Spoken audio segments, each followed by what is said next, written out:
Right now, there is a major discount on all combat mission games and their DLCs. There's also some major news involving the developer of Combat Mission, Battlefront. In this video, I'm going to highlight each of the combat mission games, give you some good and some bad news involving the franchise. Let's dive in. Battlefront has sold Combat Mission to Matrix Slytherin. That means the franchise has been officially handed over. Combat Mission Afghanistan is officially retired. You are no longer able to buy that game. It is one of my favorites, and if you need to re-download it or if you already own it, then you'll need to reach out to Slytherin support to get your copy, your key, and your download codes.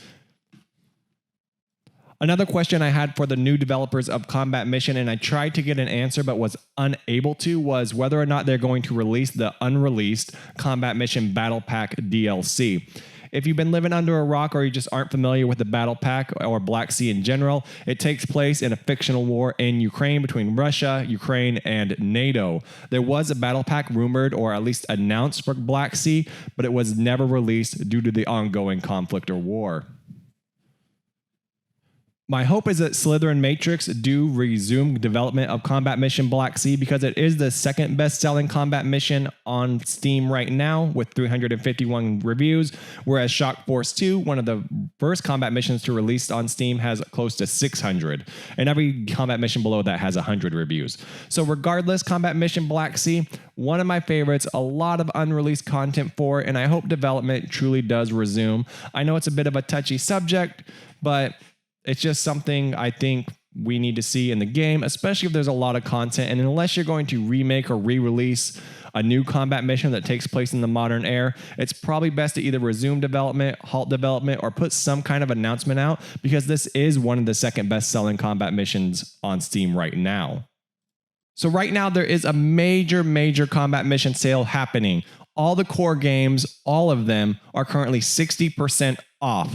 Most of the DLCs as well are 60% off. A few of the newer battle packs are not, they're only 50% off. So if you're new to Combat Mission or you want to complete your package or you just want to have all the DLCs or play some new theaters, then definitely head on over to the Steam store and you can pick these games up right now for a deep discount. And you're going to really enjoy that, especially if you enjoy Combat Mission in general. Or if you're like a bit too nervous to dive into Combat Mission and you don't want to drop the $60, right now is a time to get them because I don't think they're going to get much cheaper.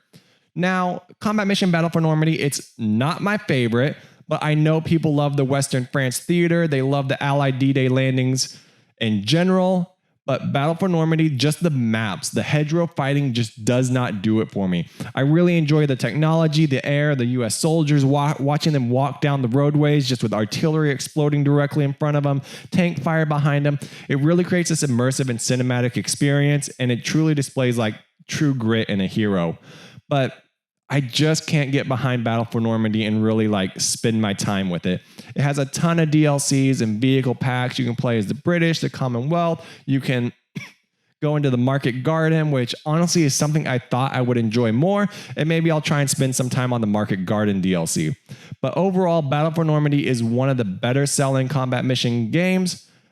And if you're interested in Combat Mission, I highly encourage you to check this one out, especially if you're just going to buy a bunch of DLC with it.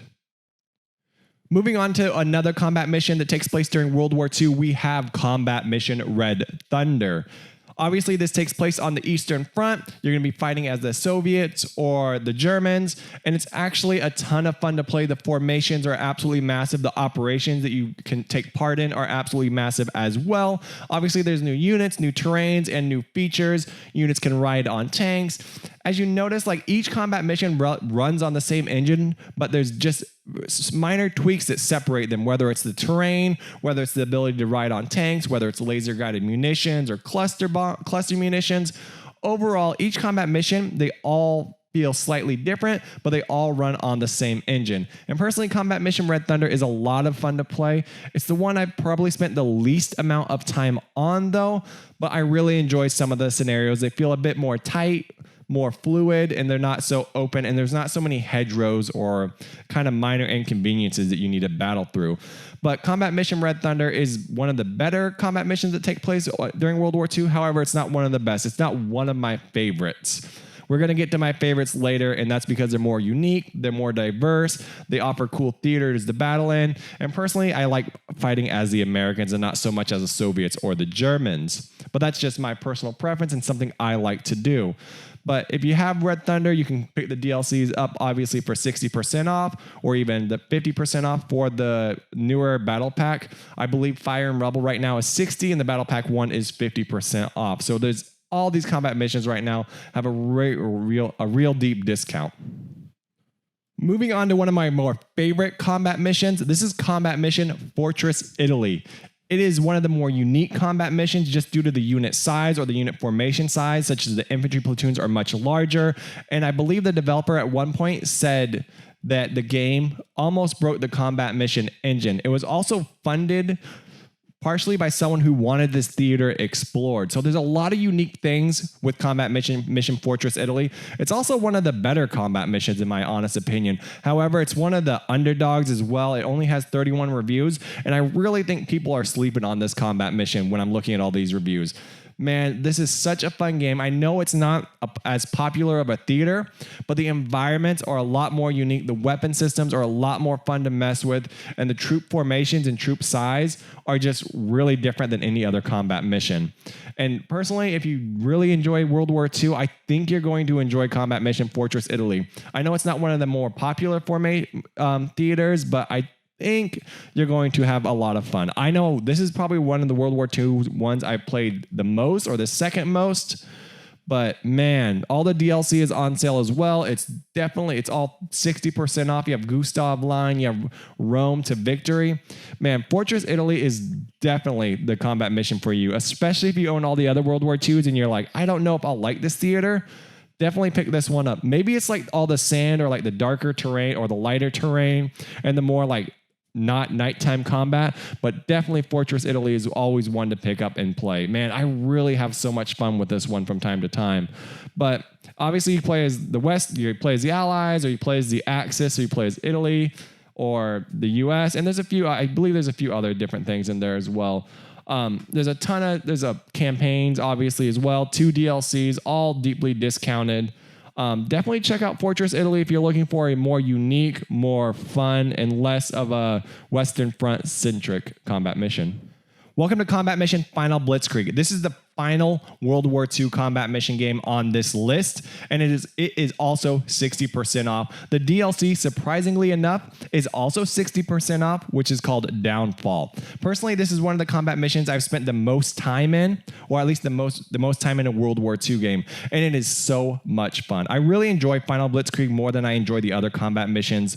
The areas are more opened up, there's less hedgerows to battle through, and it feels less like a maze or like a puzzle, and it's so much fun. It's late war, it's Battle of the Bulge centric. There's so many famous battles you can take part in, and it's a really immersive title, especially how the environment changes with the snow and the terrain. It just makes it more complicated, more difficult, and it's it feels like a really good combat mission, a well-rounded one.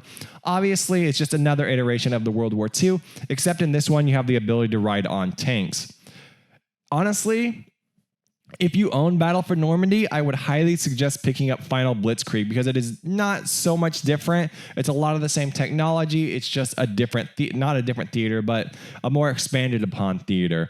It also feels less like a maze when you fight the battles.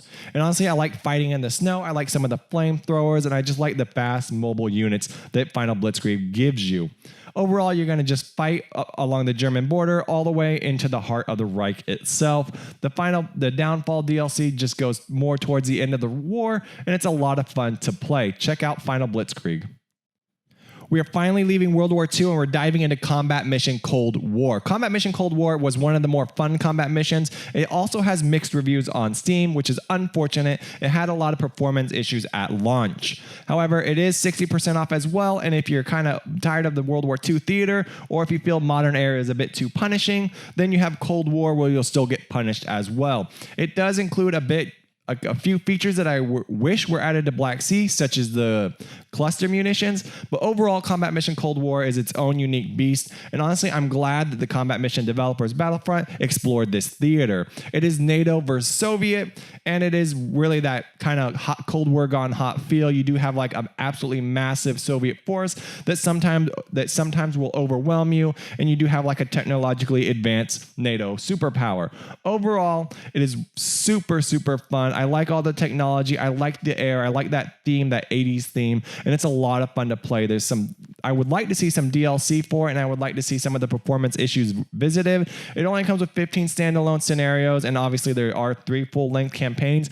However, the thing about the campaigns is they take place during different eras, so I believe it's like 79 and 89.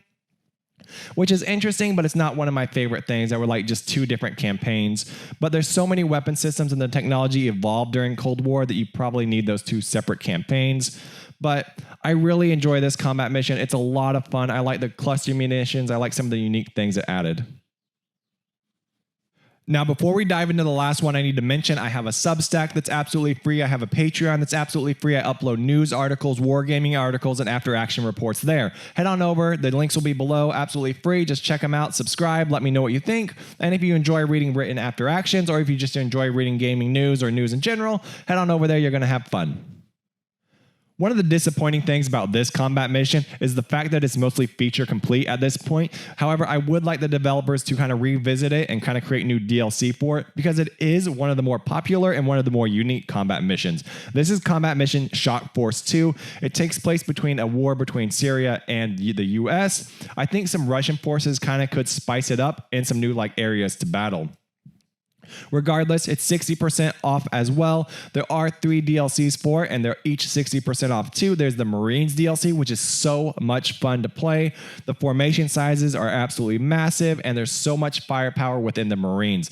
The British forces, I have not played that one, but I do have that DLC. But I've played a lot of the NATO forces content as well, and that's absolutely fun to play as well. Or it's a joy to play. Regardless, Combat Mission Shock Force 2 is so much fun to play. That was my real personality coming out. I really enjoy this game. I like the setting. I like the theater. I like the weapon systems. One of the more unique things about this one, it does give you laser guided artillery, which is also in Combat Mission Black Sea. I would have liked to have talked about some of the more unique features of each one, but sometimes they're so minimal. It's like one will have flamethrowers, one will have cluster munitions, one will have laser guided artillery, and so the differences are so minor. However, the weapon systems are what separate them. So if we were to talk about the differences between Black Sea and Shock Force 2, it would be the technological advancements, the trophy systems, things like that. I would like to see cluster munitions added to both of them. I think there's a staple in the U.S. force, and seeing them only in Cold War kind of breaks my heart a little bit.